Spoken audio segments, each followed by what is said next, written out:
have officially started. Can you see the mic?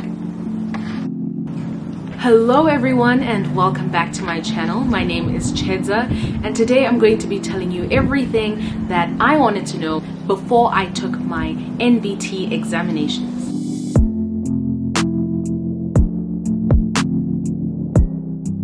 So what is the NBT? What does NBT stand for? What is it about? All of that. The NBTs are the national benchmark tests, and I believe that UCT came up with it. It was another way to evaluate your academic abilities without relying on your matric certificate or your grade 11 report. Like it was another way of assessing you basically. There's basically three components to the exams, and that is the AL, the QL, and the MAT. So the AL is academic literacy, the QL is quantitative literacy, and the MAT is maths basically. I don't know what MAT stands for. So the reason why I did the NBTs is basically because I didn't really have a choice.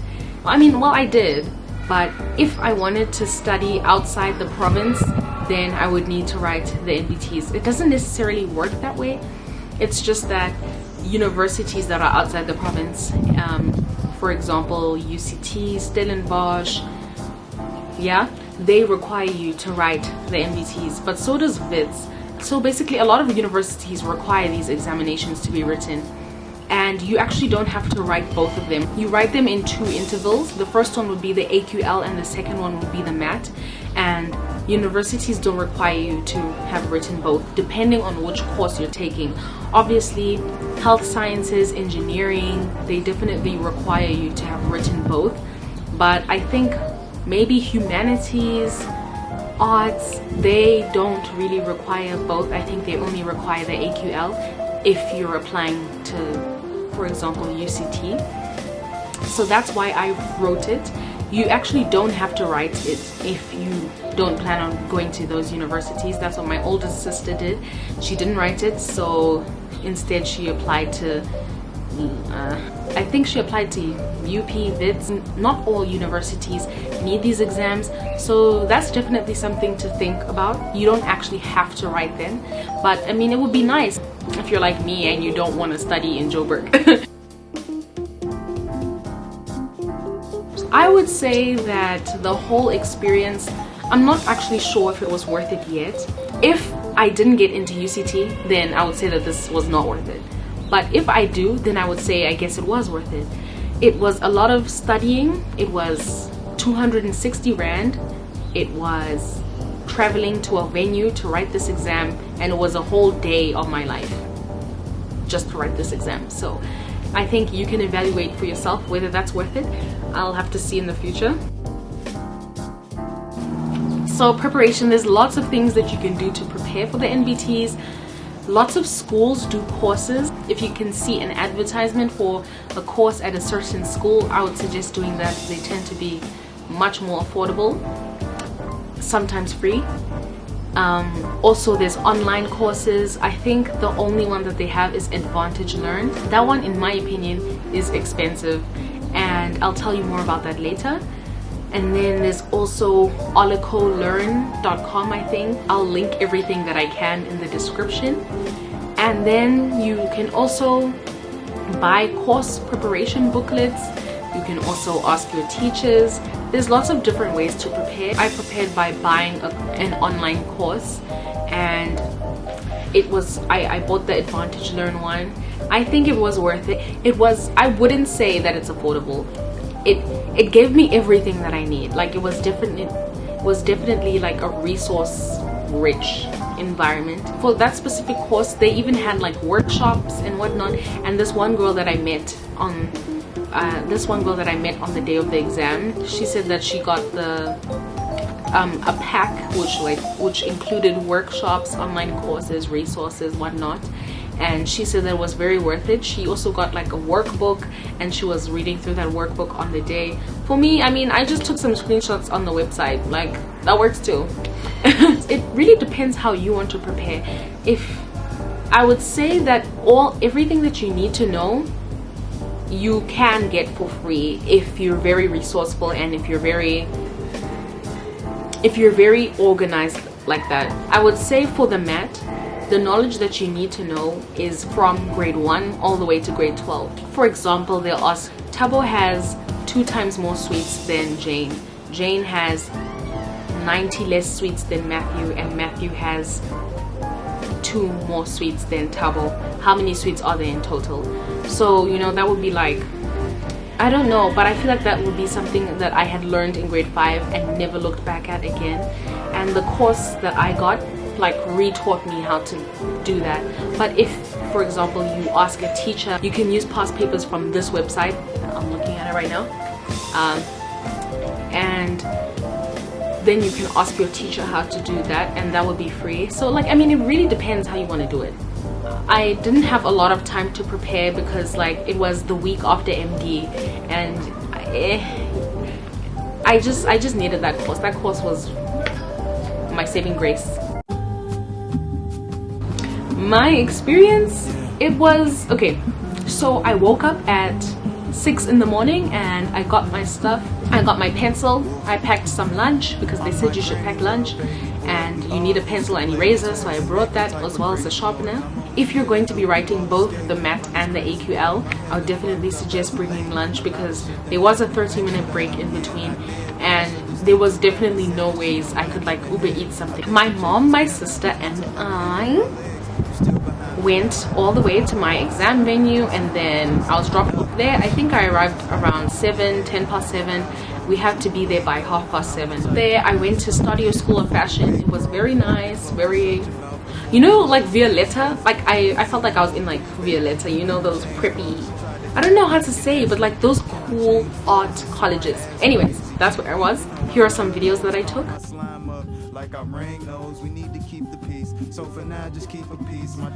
And then I saw one girl just standing, like just standing. And then I just started talking to her and she said she went to St. John. I would suggest writing it in matric because there's quite a few matric questions that you wouldn't understand unless you were in grade 11 and you had done some matric work in terms of English and maths. I guess I can't really remember the English part, but definitely for maths there was some things that I would have not known when I was in grade 11. So yeah, and then another girl came and, you know, like we were just conversing until the actual exam began. And then they call out your name depending on how many people are there, and you might write in the venue that you go to. They might make you move to another room or something like that. It's just like seating and spaces. Just listen to what they have to say. And then they teach you how to answer the questions. It was multiple choice, and they were showing us how to fill in, like it was little circles and you had to like color them in with pencil. So that was the exam. And like the actual exam itself was like, I think the AQL was 7 questions or around 7 questions, and each question had about 17 to 25 sub questions in it, and they were all multiple choice, of course. And for the English one, they would time 20 minutes for each section, sometimes 25 minutes, I'm not really sure. And if you don't finish your section within that 20 minutes, you cannot go back. If you go back, they will see that as cheating and they'll kick you out. So don't go back, don't go ahead either. They'll explain it on the day when you get there. I left with 30 minutes to spare, and that's because I was just tired. Like it was literally a marathon of questions. They were all doable, but if your brain wasn't thinking 100%, then you weren't gonna get it. So I just guessed. When I was getting tired, I would just guess. Like I wanted to save brain power, and in the beginning I was like double checking everything, reading through all my answers, but as the time progressed I was just truly just picking, okay, this sounds the most correct, okay, let's do B, let's do C, let's do A, stuff like that. So that was basically my whole experience. I definitely agree with them saying that you need enough sleep. I cannot imagine doing that sleep deprived. If I were you, I would definitely get 8 hours of sleep minimum. 8 hours of sleep. You need that rest. You need to be awake. It's 6 hours unless you're not writing the math, but still for me it was 6 hours of an exam. Like I needed that rest, and I also wasn't about to be hungry, so also make sure that you eat breakfast that you have something to snack on or eat lunch in between. And make sure to bring spare pencils, because funny story, the pencil I brought was not sharpening, like it just wouldn't sharpen. So then I asked another girl for like, and that's the importance of like talking to people beforehand, or like making friends, or just being a nice person. I don't know, but I was talking to one girl, and then when she was leaving I was like, oh wait, do you have a spare pencil? And then she said yes, and then like I used that, and that literally saved me. Like I wouldn't have been able to sharpen the other pencil, like it just was unsharpenable. If you like fail really badly, can you do it again? So actually I forgot to mention it. My results for the AL I got proficient, for the QL I got intermediate, and for the MAT I got intermediate. That was very surprising for me. I thought I would get proficient for the MAT only and then get intermediate for the rest. But yeah, there's basically no passing or failing. There's just different levels of what your results are and how you can interpret them. And the way that you can interpret them is by putting your results into those levels. They have basic, intermediate, and proficient. That's basically how you can interpret your results. But yeah, there's no pass mark, there's no failing, there's no way that you can really fail. So yeah, and you actually can rewrite the NBTs. I think some universities only accept the first one that you wrote, so it wouldn't even be worth it to write it the second time. I don't think, at least. And if you do you have to pay again? Yes, you have to go through everything again. I think they have an FAQ page on their website, so reading that is definitely worth your while. So anything else? Overall rating? I give the overall experience a 6 out of 10, just in terms of everything that I went through. And like, in all honesty, like if we think about this in the bigger picture, honestly, like, dude, don't do it. But like, obviously, if you're watching this video, you know I want to help you, so do it so that your future self can thank you. Do it so that you can get into the university that you want to get into.